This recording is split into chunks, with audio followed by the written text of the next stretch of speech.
I believe that love and authenticity are the two strongest forces or the strongest energies. You cannot have authenticity without love, though. It's almost like you need the key of love to open the door of authenticity. It's like the prize that you receive from being in that state of love, especially self love. Because when you are just authentically yourself, you get in this space of it truly doesn't matter what other people think. Because what am I going to change something about myself because you don't like yourself? And instead of working on that, you're projecting that onto me. If I'm in a state of authenticity, it doesn't matter what you say because it's not me putting on a mask. It's not me putting on a show. It's me being exactly who I am and not having the space to give a shit what anybody thinks about it. Because, again, what are you going to do? Change yourself when you're in a state of self-love based off of somebody else's inability to love their own selves and their inability to work on it, instead just projecting it onto you? No thanks. Those who are naturally connected to something larger than themselves, a bigger purpose, draw energy from that source. And when you're not, you draw energy from other people, which is limited. So think of your brain as the ultimate supercomputer, and your higher self is basically programming in this Morse code that only you are able to understand, or only you are supposed to understand, because the devil will use anything to manipulate. So if he can understand your Morse code, it's going to throw off you being able to maneuver around certain obstacles that you would have been able to maneuver around. It's almost like the devil is like a malware that will attack you based off of any information given to you or given to it, the devil, which is, in my belief, an artificial intelligence source. So basically, imagine Siri, who knows everything, going against you by trying to manipulate your mind off of data that it receives. So that's why your higher self talks to you in like this Morse code that only you are supposed to be able to decipher and figure out. Everyone has their own. It is our blueprint. If you look on my page, I have the blueprint playlist. It kind of explains this a little bit better, but essentially I believe that we all go through this soul obstacle course in which our soul is part of a giant ocean, separates into an individual droplet and goes into the body, drops in, loses basically like a Wi-Fi signal, and then has to go around figuring out the password to retype it into the computer to reconnect to the Wi-Fi, aka almost like a back and forth walkie-talkie with our higher self instead of just having to use Morse code. Basically, that's when we overcome the ego. So it gets that devil energy, that artificial intelligence that wants to go against us source. It gets that out of our system so then we can communicate back and forth with our higher self without having that information misinterpreted or allowing it to mislead us in some way. So basically, angel numbers, then think of it as your higher self is like, ooh, my person. Think of yourself as like an avatar for your higher self, because that's your ultimate self. It's what you will ultimately return to. So your higher self is looking at your avatar self, your current self, like, ooh, my avatar person is understanding this. So if I keep giving them that number, if I keep showing them the sign, it's going to make them realize, okay, you're onto something. Trust yourself here. Keep continuing down that path. You're going down the path. You're going down the right path. And you're beating out the devil. He's way behind you. He's not going to catch on. I'm able to give you these more direct signal signs, essentially breadcrumbs that are helping you go around and collect the password that's needed to log back into your supercomputer brain and reconnect with your higher self. Hopefully that makes sense.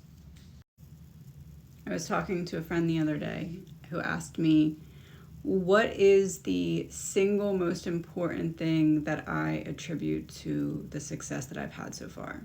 And I didn't answer right away because I wanted to really think about it. And I took a couple of days, and I can honestly say that the single most important thing by far, like by a long shot. Like the runner up is not even close,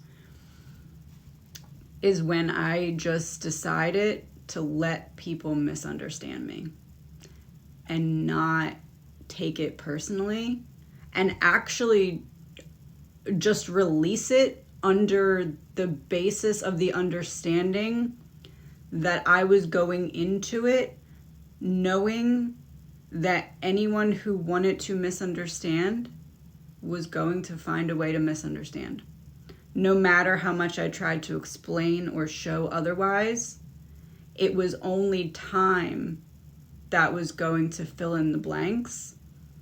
So until time passed, there's nothing I could do anyway.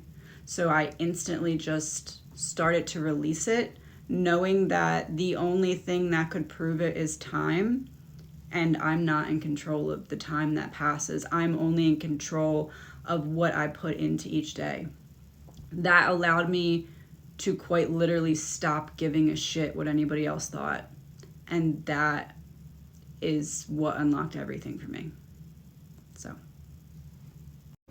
before you can give light, you have to endure burning. Until we decide to heal, we are all just children running around acting and reacting from our core wounds. Abandonment wound. Feeling left out. Fearing being alone. Fearing being left behind. Codependency. Threatening to leave others. Attracting emotionally unavailable people. Trust wound. Hyper-focused on being afraid of being hurt, feeling like you can't handle it when you are. Not trusting yourself. Looks for red flags so much that you miss any green ones. Struggling with deep insecurity and needing a lot of external validation. Just not really feeling safe and typically attracting other people who don't feel safe. Guilt wound. Constantly or continually feeling sorry or overly sad. Doesn't like to ask for things, especially help. Can use guilt to manipulate. Also struggle with setting or maintaining boundaries. Normally attracts people who make them feel guilty. The wound of neglect. Struggling to let things go. Low self-worth. Quick-tempered, represses or holds back emotions and struggles to say no, fearing vulnerability of any kind, especially intimate relationships, normally attracts people who make them feel unseen, unheard, or unvalued. Due to these unaddressed or unhealed wounds, our divine masculine will become aggressive. Forceful, dominating, manipulative, overthinking, overdoing, over-controlling, and demanding. Our divine feminine represses her truth, feels unworthy, struggles with shame, guilt, trouble setting and maintaining boundaries, codependency, over-explaining, and over-apologizing. And this isn't divine masculine means male and divine feminine means female. This is the balance that we all seek to have. And those are the wounds that when that part of us is wounded, that's what we see on the surface. Now, when we heal it, our divine masculine becomes fully present and fully aware, structured, able to hold space, discerning, decisive, with a clear purpose. A do it today, no procrastination. The healed feminine is expressive and intuitive, creative, compassionate, and coming from a place of love, not fear. Free-flowing and radiant. Ideally, when they're both balanced, if you think of it like a seesaw, when one side is off, either masculine or feminine, it throws the other side off as well. So, for example, when our wounded feminine is stuck in that inner child trauma and it's not released, it causes our divine masculine to be stuck in survival mode. That's why we want to release anything that's keeping one side down so that the other side can be in balance as well.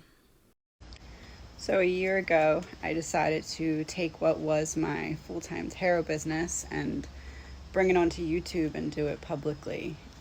I faced a lot of backlash from a lot of people, both to my face and behind my back. A lot of people telling me I couldn't do it and that there was no point. This is just a reminder that you don't ever have to listen to those people. They put a lid on their potential. They don't get to determine yours. Listen to this very carefully. Nobody in the world can insult me because it is in my hands. If I accept the insult, it is okay. If I don't accept it, you have to carry it to your home. Nobody can humiliate me.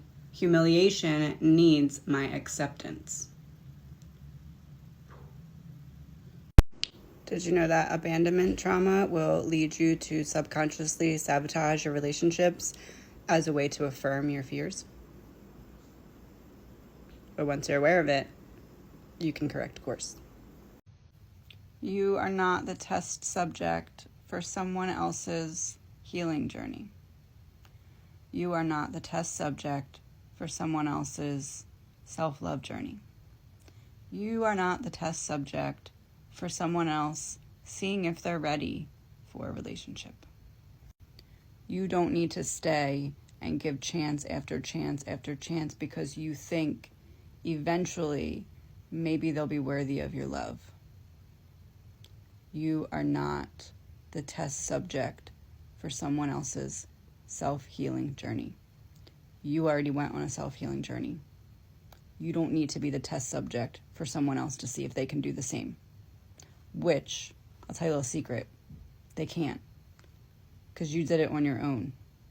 That's because it needs to be done on one's own and not through projecting it onto someone else like they're trying to do to you by making you the test subject for their self-healing journey. This is just your daily reminder that you did not make them look stupid. Their choices were stupid, and now they are brought to light, which shows the stupidity of their choices. So, you deserve to be celebrated, not only for who you've become, but for who you could have become, but fought hard not to be. Remember that. In the world I know, we push away each other, programmed to be enemies instead of sisters and brothers. In the world I know, the children stand no chance of a future worth fighting for. Either they're exploited on the internet or even placed in a cage with hundreds more. Either way, this is a moral low that we have never experienced before. The world I know, we watch our leaders lie, then in the same breath tell us to believe them or we'll die. All the while you can hear screaming mothers cry, because when they bravely fled to safety, they left their kids with no goodbye. The world I live in, we refuse to see the beauty, like walking with glasses, colors of rose, except this time the wine was poison, and when we speak, out the venom flows. We choose to keep the glasses on even when they're altering how we interpret what we see, because it's easier to follow the majority than to fact check for yourself and maybe disagree. The country that I live in would love to lock you in a cage. Don't let them catch you demanding change or asking them to stand by the untruths they've arranged. Once they get you in there, you'll be surrounded by the others that were thrown away by a broken system that will likely never recover. I want to live in a world where we make people better, notice their storm and lend them our sweater.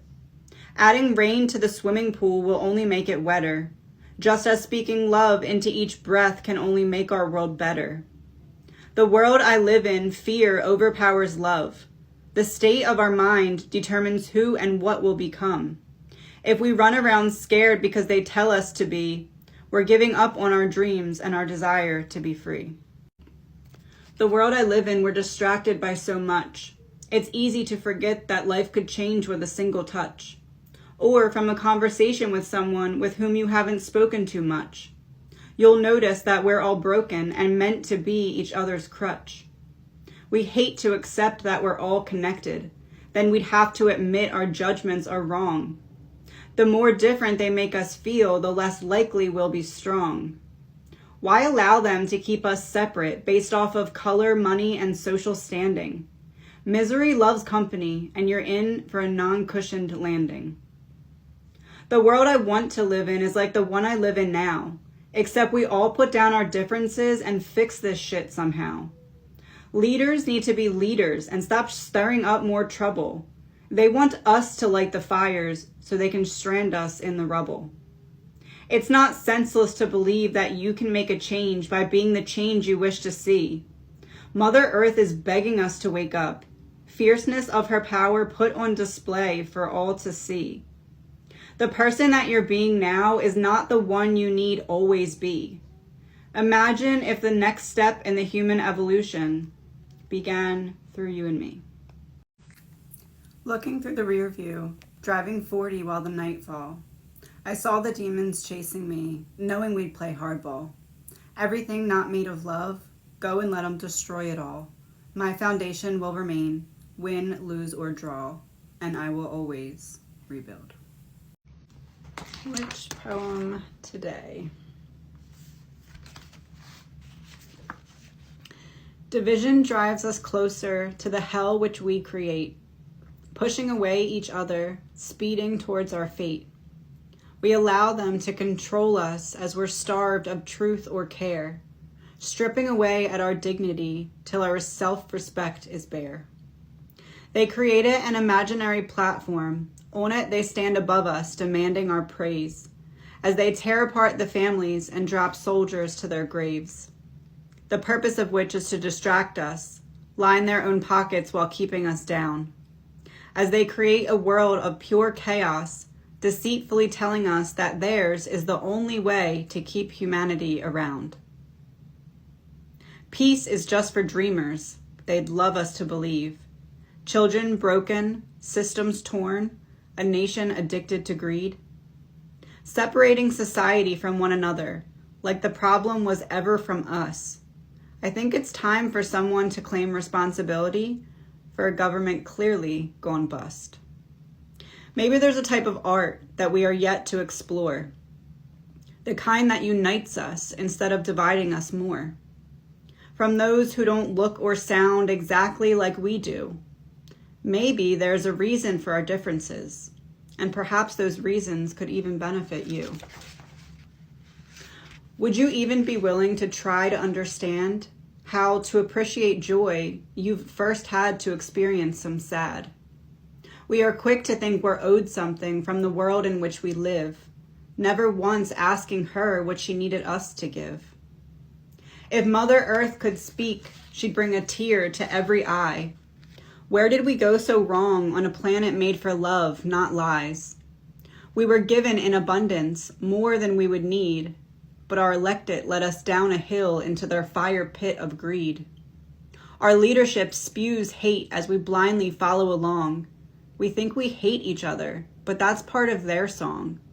The one they sing to try and divide us, disable our ability to trust, while their pockets grow thicker from every soldier blown to dust.